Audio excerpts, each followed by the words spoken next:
Screen पे आप देख पा रहेंगे कि मंत्री जी से यहाँ पे पूछा गया और मंत्री जी का क्या जवाब आया है आपके सप्लीमेंट्री रिजल्ट को लेकर के। यहाँ पे देखेंगे आप, क्या मंत्री शिक्षा विभाग यह बतलाने की कृपा करेंगे।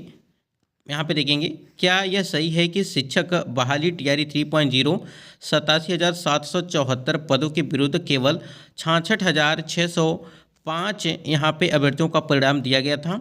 तथा विज्ञापन में वर्ग प्राथमिकता मांगे जाने के बावजूद 8,000 से अधिक परीक्षार्थियों का मल्टीपल रिजल्ट दिया गया है। यानी कि जो टीआरई 3.0 है उसमें आपका 8,000 यहाँ पे मल्टीपल रिजल्ट जो है आया हुआ है। यानी कि बहुत सारे ऐसे कैंडिडेट हैं जिनका 1 to 5 में सिलेक्शन हुआ है, 6 to 8 में भी हो गया है और 9 to 10 में भी हो गया है। ठीक है, तो ऐसे 8,000 कैंडिडेट यहाँ पे बताया जा रहा है कि 8,000 से अधिक परीक्षार्थियों का मल्टीपल रिजल्ट वो दिया गया है। तो ये प्रश्न था और यहाँ पे अगर आप देखेंगे उत्तर में, यानी कि सुनील कुमार माननीय मंत्री शिक्षा विभाग बिहार द्वारा दिया जाने वाला उत्तर, यहाँ पे देखेंगे इनके द्वारा क्या बताया गया। और वस्तु स्थिति यह है कि बिहार लोक सेवा आयोग के विज्ञापन संख्या 22/2024 द्वारा आयोजित टीआरई 3 का पूरक परिणाम प्रकाशित करने का कोई प्रस्ताव सरकार स्तर पर विचाराधीन नहीं है। यानी कि आपका जो सप्लीमेंट्री रिजल्ट है यहाँ पे देने की बात नहीं कही गई है। ठीक है, यानी कि आपका सप्लीमेंट्री रिजल्ट को लेकर के यहाँ पे कोई भी बात सरकार पर विचाराधीन नहीं है। ये मंत्री जी के द्वारा बताया गया, यानी कि शिक्षा मंत्री जी के द्वारा बताया गया, सुनील कुमार जी के द्वारा बताया गया। और उसके बाद आप यहाँ पे देखेंगे, क्या यह सही है कि उक्त परीक्षा में कम सीटों पर परिणाम जारी करने तथा मल्टीपल रिजल्ट के कारण कई अभ्यर्थी कट ऑफ में आने के बावजूद उम्र के आधार पर अथवा एक या दो अंक से वंचित रह गए, जबकि दिनांक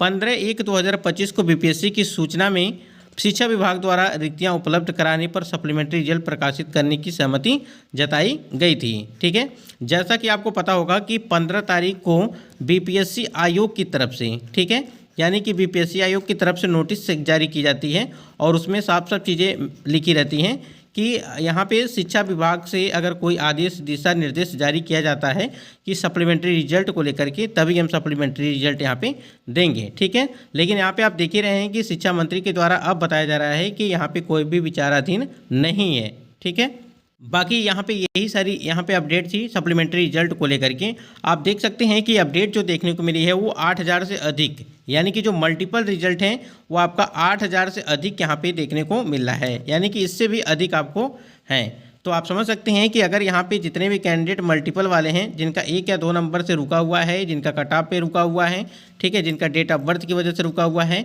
ऐसे कैंडिडेट कम से कम यहाँ पर सिलेक्शन उनका हो जाता अगर ये सप्लीमेंट्री रिजल्ट दिया जाता। बाकी देखिए शिक्षा विभाग की तरफ से क्या कुछ अपडेट आता है इसके संबंध में। अब तो यहाँ बता ही दिया गया है कि नहीं आएगा, लेकिन आगे हो सकता है कि कुछ इसमें परिवर्तन किया जाए। यहाँ पे आप देख पाएंगे कौन शिक्षक किस स्कूल में जाकर के अपनी सेवा देंगे, इसका निर्धारण जिला शिक्षा पदाधिकारी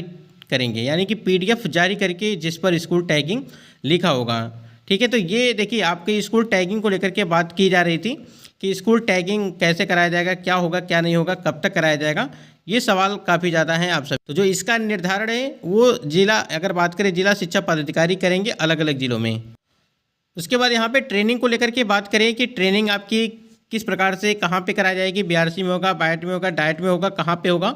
तो देखिए देख पा रहे हैं यहाँ पे कि बीआरसी में उपस्थित होकर सभी शिक्षक ओरिएंटेशन कार्यक्रम में भाग लेंगे, फिर 1 अप्रैल से उन्हें आवासीय प्रशिक्षण में भेजा जाएगा। अब आगे की प्रक्रिया क्या होगी शिक्षा विभाग का वो आगे ही पता चलेगा। तो वैसे भी आपके ट्रेनिंग को लेकर के अभी संदेह है, यानी कहीं कहीं जो है 14 दिनों का बताया जा रहा है, कहीं पे 21 दिनों का बताया जा रहा है। तो अभी आपको थोड़ा सा इंतजार करना पड़ेगा इसके संबंध में कि शिक्षा विभाग की तरफ से क्या कुछ अपडेट आता है कि आपका 14 दिनों का यहाँ पे होगा या 21 दिनों का कराया जाएगा। पहले आपकी जो टीआरई 1 और टीआरई 2 पॉइंट वो 14 दिनों का अलग अलग यहाँ पे देखने को मिल रहा था, यानी कि आवासीय।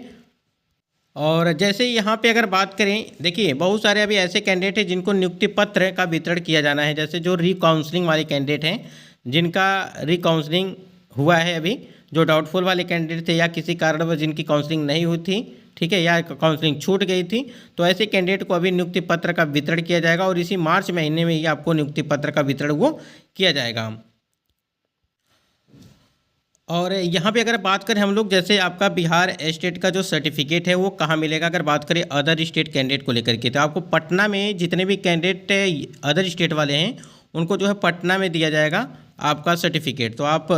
वहाँ से जा कर के ले सकते हैं। बाकी ये सब महत्वपूर्ण अपडेट थी इसमें। और देखिए आप लोग ट्रेनिंग और प्रशिक्षण को लेकर के बात करें, प्रशिक्षण आपका जो है कहीं ना कहीं अगर देखा जाए तो नए सत्र में स्टार्ट होने की बात कही गई थी। जिस प्रकार से TRE 3.0 की भर्ती प्रक्रिया चल रही है, इतने मतलब कि समझिए कि पूरे 1 साल से अधिक हो चुके हैं और यहाँ पे कैंडिडेट काफ़ी, तो शिक्षा विभाग, BPSC आयोग, इसमें सबसे ज़्यादा रोल अगर देखा जाए तो शिक्षा विभाग का है कि शिक्षा विभाग को जल्द से जल्द इस प्रक्रिया कंप्लीट करा लेनी चाहिए, क्योंकि मई तक जो है कहीं ना कहीं जो आपकी TRE 4.0 की भर्ती आनी है उसकी भी जो है कहीं ना कहीं रोस्टर जारी करना, फिर विज्ञापन निकालना, ये सारी चीज़ें जो है अभी बाकी हैं। तो इसमें आपका जो सप्लीमेंट्री रिजल्ट वाला मामला फंसा हुआ है अभी ना कहीं 8,000 से अधिक पदों पर, तो वो देखिए क्या कुछ होता है उसमें, कितने कैंडिडेट का सिलेक्शन हो पाता है या नहीं, या सप्लीमेंट्री रिजल्ट दिया जाएगा तभी तो सिलेक्शन होगा, लेकिन यहाँ पे विचाराधीन है अभी, तो ये सारी चीज़ें समस्याएं हैं।